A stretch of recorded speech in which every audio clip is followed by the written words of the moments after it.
அவினாசி சட்டமன்ற தொகுதி எங்கள் வீடு சேவூர் சாலை சூளையில் தான் வீடு. அப்போல்லாம் நாங்கள் பள்ளிக்கூட மாணவர்கள். அப்போல்லாம் நாங்கள் பரப்புரைக்கு போகும்போது மொத்தமாகவே 4 பேர் தான் இருப்போம். வேட்பாளர் வரமாட்டாங்க. இன்றைக்கி உங்கள் வேட்பாளர் 24 பேர் உங்களோட இருக்காங்க. அப்போ வந்து பெருந்துறையிலேருந்து ஈரோட்லேருந்து ஆள் இல்லை. சரி, ஏதோ இந்த தனி தொகுதியாக இருக்குது, ஏதோ ஒரு உறவுகளை பிடிச்சி போடுவோம்னு சொல்லி போட்டு பரப்புரை பண்ண சிவகுமாரனுக்கு தான் தெரியும். இங்கே பரப்புரை பண்ணவே ஆள் இருக்காது. நான் இருப்பேன், எங்கள் அப்பா ரவி அண்ணன் இருப்பார், ஒரு 4 பேர் 5 பேர். ரவி அண்ணன் வெயில் வந்தால் போய் உரமாக உட்காந்துருவார். அப்படியெல்லாம் தாண்டி அன்னூர் போய் பேசி பரப்புரை பண்ணி 2016 1600 ஓட்டு என்னமோ வாங்கினோம். ஏன்னா 1600 ஓட்டு வாங்கினோம். சரி, 1600 அப்படின்ட்டு இருந்தோம். அப்புறம் அது அப்படியே தாண்டி 8000 ஆகி 13,000 ஆகி இனி வரக்கூடிய நாட்களில் அவினாசி சட்டமன்ற தொகுதியிலிருந்து ஒரு வேட்பாளராக நிற்கிற நம்ம சட்டமன்ற உறுப்பினராக செயின்ட் ஜார்ஜ் கோட்டையில் போய் நம்ம அலங்கரிக்கணும். நம்ம இந்த மக்கள் விவாதம் நியூஸ் தமிழ் விவாதத்தில் கூட அதான் சொன்னோம். நீங்கள்லாம் அடுத்த முறை ஆட்சிக்கு வந்தாலுங்கிறீங்க. நாங்கள் ஆட்சிக்கெல்லாம் வர வேண்டாம், ஒரே ஒரு எம்எல்ஏ உள்ளே போனால் கூட நாங்கள் ஒட்டுமொத்த சட்டமன்றத்தையுமே ஸ்தம்பிக்க வச்சுருவோம். அந்த அளவுக்கான புலிகளாக, பெண்களாக இருந்தாலும் சரி, ஆண்களாக இருந்தாலும் சரி, புலிகளை அண்ணன் நிப்பாட்டியிருக்காரு. அதனால் இது நமக்கு ஒரு பேஸ்மெண்ட், இது ஒரு பெரிய அடித்தளம், பெரிய அஸ்திவாரம். இது அவினாசி சட்டமன்ற தொகுதிக்கு ஆகச்சிறந்த பொறுப்பாளர்கள் கிடச்சிருக்கிறாங்க. சிறப்பாக அங்கே பழங்கரை போனால் நமக்கான அலுவலகம் இருக்குது, படிப்பகம் இருக்குது. அதுபோல் இங்கே எழுச்சி உரைக்கான அலுவலகம் இருக்குது, நம்மளுடைய கட்சி அலுவலகம் இருக்குது. அதனால் இங்கே இருக்கக்கூடிய உறவுகள் மிகவும் ஒரு எப்படி சொல்கிறது, ஒரு சிறப்பு வாய்ந்தவர்கள். நீங்கள் ரொம்ப லக்கி ஃபெலோஸ்ன்னு இங்கிலீஷில் சொல்லுவாங்களா, அது மாதிரி நீங்களும் ரொம்ப அதிர்ஷ்டசாலிகள். அவினாசி சட்டமன்ற தொகுதி அவ்வளோ வீரியமாக தொடக்க காலத்திலிருந்து அவினாசி வந்து வீரியமாக எவ்வளவோ பெரிய பெரிய ஆட்கள்லாம் அவினாசி தொகுதியிலேருந்து இன்னைக்கு அண்ணன் கூடவே இருக்கிற புகைப்பட கலைஞர் தாசன் வந்து ஒரு காலத்தில் அவினாசி சட்டமன்ற தொகுதியில் இருந்தவர். அவினாசி சட்டமன்ற தொகுதியினோட இளைஞர் பாசையாக இருந்தவர் தான் தாசன். எல்லாம் இன்னைக்கு வந்து அண்ணன் கூட அண்ணனுடைய புகைப்பட கலைஞராக, ஆஸ்தான புகைப்பட கலைஞராக மாறி இருக்கு. அது மாதிரி எத்தனையோ பேர் அவினாசி சட்டமன்ற தொகுதியிலேருந்து போனவங்க வளர்ந்தவங்க இருக்கிறாங்க. எத்தனையோ பேரை வளர்த்து விட்ட அவினாசி தொகுதி வந்து இந்த முறை எம்எல்ஏவாக ஒரு ஆளை கட்டாயம் வளர்த்து விடணும்.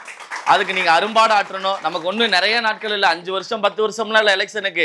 மிஞ்சி போனால் ஒரு 30 நாள் 40 நாள் 50 நாள் இருக்குது.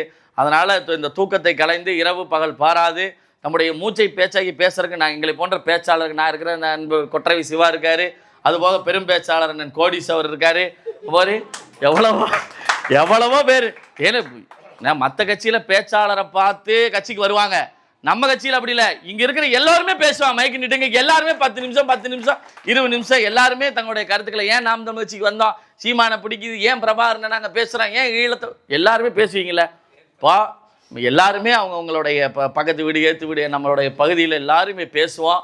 இந்த முறை வந்து யார் வந்தாலும் சரி அவன் ஓட்டுக்கு 8000 கொடுக்கட்டும் 80,000 கொடுக்கட்டும், ஆனால் நான் என்னுடைய அசைக்க முடியாத தமிழ் தேசிய கொள்கை அவனுடைய நெஞ்சிலே விதைத்து அது இன்றைக்கு முளைத்தாலும் சரி, இல்லை இன்னும் 5 ஆண்டு கழித்து முளைத்தாலும் சரி. அண்ணன் அதானே சொல்றாரு, நான் இருக்கிறேன், நாளைக்கு நானே இல்லாது போயிட்டால் கூட வழியே வருகிற என்னுடைய பிள்ளைகள் நாம் தமிழர் என்கிற கட்சியை எடுத்து நடத்துவார்கள் என்று அண்ணன் சொல்றாரு.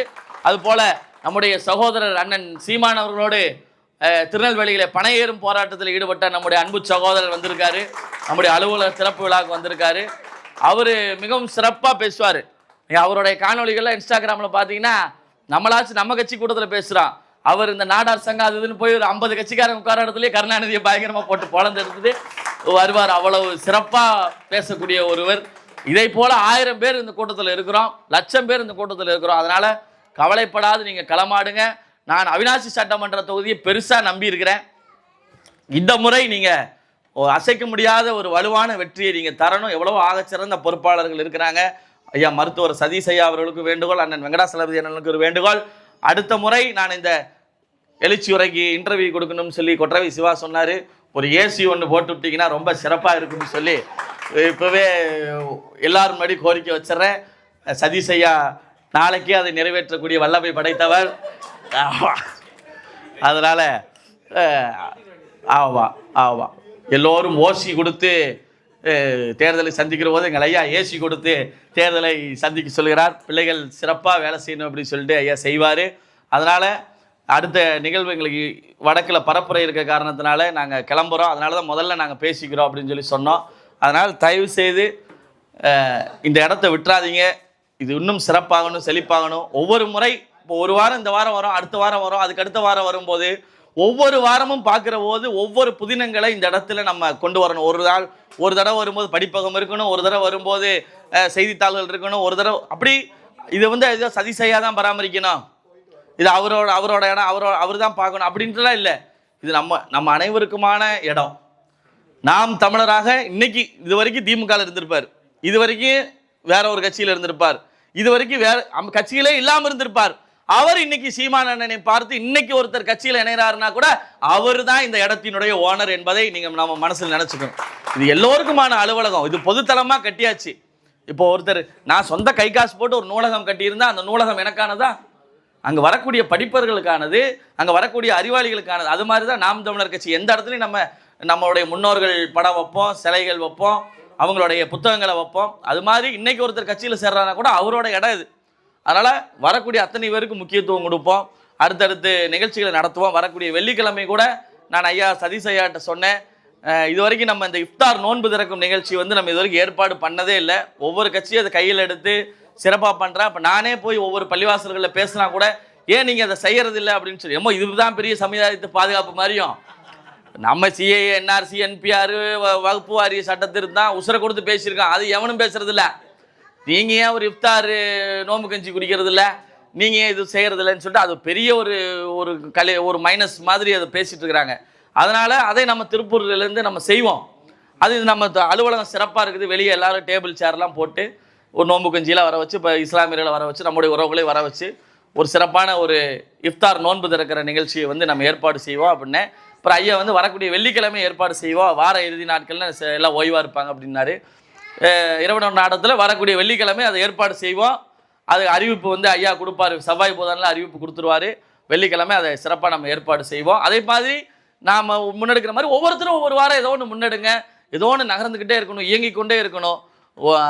துருப்பிடித்து தேய்வதை விட உழைத்து தேய்வதே மேலுங்குவாங்க. அது மாதிரி ஏதோ ஒன்று நான் இதை செய்கிறேன், இந்த வாரம் நான் இதை செய்கிறேன் அதை செய்கிறேன்னு சொல்லி ஏதோ ஒன்று செஞ்சு நகர்த்திக்கிட்டே கொண்டு போங்க.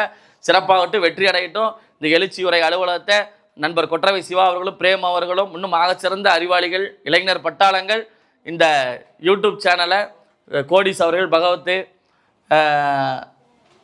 இந்த யூடியூப் சேனல் அலுவலகத்தை, இணைய அலுவலகத்தை சிறப்பான முறையில் கொண்டு போங்க.